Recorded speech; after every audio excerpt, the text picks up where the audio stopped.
কংগ্ৰেছত পঞ্চায়ত নিৰ্বাচনৰ টিকট কেন্দ্ৰিক দুৰ্নীতিৰ তদন্ত AICCয়ে গঠন কৰিলে 3জনীয়া কমিটি তদন্তৰ ভাৰ দিলে জ্যেষ্ঠ নেতা পৱন সিং খটৱাৰক কমিটিত আছে প্ৰাক্তন সাংসদ RP শৰ্মা ববিতা শৰ্মা কংগ্ৰেছত পঞ্চায়ত নিৰ্বাচনৰ টিকট কেন্দ্ৰিক দুৰ্নীতিৰ তদন্তৰ বাবে AICCয়ে গঠন কৰিলে 3জনীয়া কমিটি জ্যেষ্ঠ কংগ্ৰেছ নেতা তথা প্ৰাক্তন কেন্দ্ৰীয় মন্ত্ৰী পৱন সিং খাটৱাৰৰ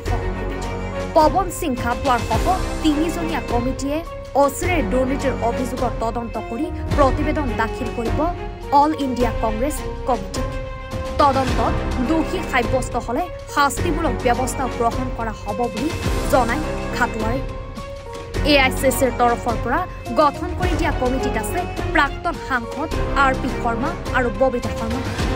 ৰাজ্যৰ বিভিন্ন ঠাইত বিজেপিৰ হাতত টকালৈ একাংশ কংগ্ৰেছে প্ৰক্ষেপ কৰা পঞ্চায়তৰ প্ৰাৰ্থী বিক্ৰী যোৱাৰ অভিযোগ উত্থাপন হৈছে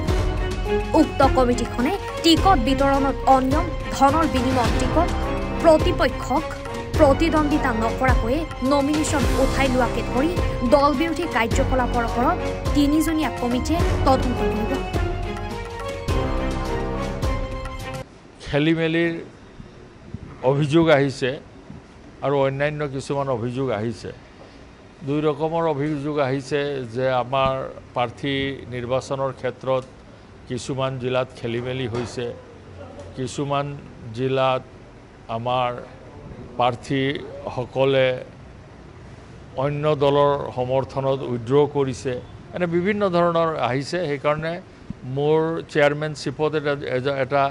AICC এটা 3জনীয়া কমিটি এটা বনাই দিছে যে গোটেই এইবোৰ যিবোৰ এলিগেশ্যন আহিছে টকা পইচাৰো কিছুমান এলিগেশ্যন আহিছে এই এলিগেশ্যনবোৰ বিচাৰ বিবেচনা কৰি আৰু য'ত দৰকাৰ হয় তাত শাস্তিমূলক ব্যৱস্থা লোৱা হ'ব কাৰণ আৰু মূল উদ্দেশ্যটো হৈছে যে আমাৰ কংগ্ৰেছ দলত ডিচিপ্লিন যিটো হ'ব লাগে সেই ডিচিপ্লিনটো য'ত ভংগ কৰিছে আমাৰ সংবিধান মতে যোনে ভংগ কৰিছে তেওঁলোকৰ বিৰুদ্ধে ব্যৱস্থা ল'বৰ কাৰণে বা ব্যৱস্থা এইটো AICCয়ে ল'ব কিন্তু আমাক গোটেই অনুসন্ধান কৰি এটা ৰিপৰ্ট দিবলৈ কৈছে তো এইটো প্ৰদেশ কংগ্ৰেছে আমাৰ গোটেই অসমৰ যিবোৰ জিলাত পঞ্চায়ত নিৰ্বাচন হৈছে তাৰ পৰা তেওঁলোকে বিভিন্ন মানে জিলা কংগ্ৰেছৰ ফালৰ পৰা বা আমাৰ জিলা কংগ্ৰেছৰ দায়িত্বত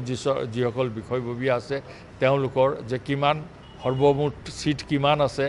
কিমানত কংগ্ৰেছ দল আৰু সহযোগী দলে প্ৰাৰ্থিত্ব দিলে কিমানত দিব নোৱাৰিলে কিমান সিটৰ তেওঁলোকে প্ৰাৰ্থিত্ব উইথড্ৰ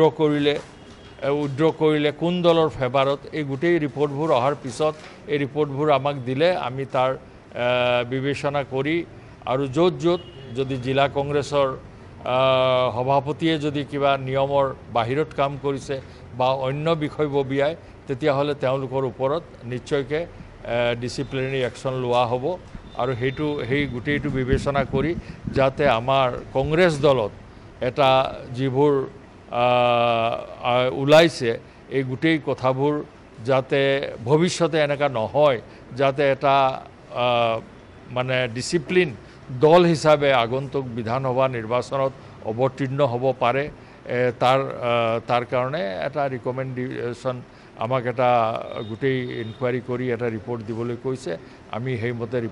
ৰিপৰ্ট দিম আৰু আজিহে ঘোষণা হৈছে আৰু প্ৰদেশ কংগ্ৰেছে গোটেই অসমৰ পৰা এইবোৰ তেওঁলোকে সংগ্ৰহ কৰি আমাৰ বিবেচনাৰ কাৰণে দিব ডিব্ৰুগড়ৰ পৰা আতিকুৰ ৰহমানৰ ৰিপৰ্ট এনি ভাৰত 24